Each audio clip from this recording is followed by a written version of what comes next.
Imana yampaye amaso n'amatwi yo kumvira, ibirenge byo gutambuka, kandi yampaye ibiganza n'umutima wo kwiga.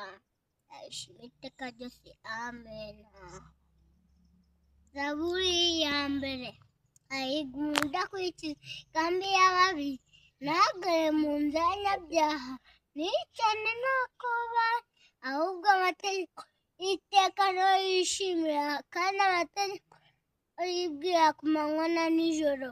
Wazahwana n'igiti giteye hafi y'umugezi, cyera imbuto zacyo igihe cyacyo, ibibabi byacyo byuma, icyo azakora cyose kizakiza. Ababi ntibamera, ahubwo abana n'utumugwa n'umuyaga. Nicyo gituma bazatsindwa umunsi w'amateka, n'abanyabyaha igwa mu iteraniro ry'abakiranutsi.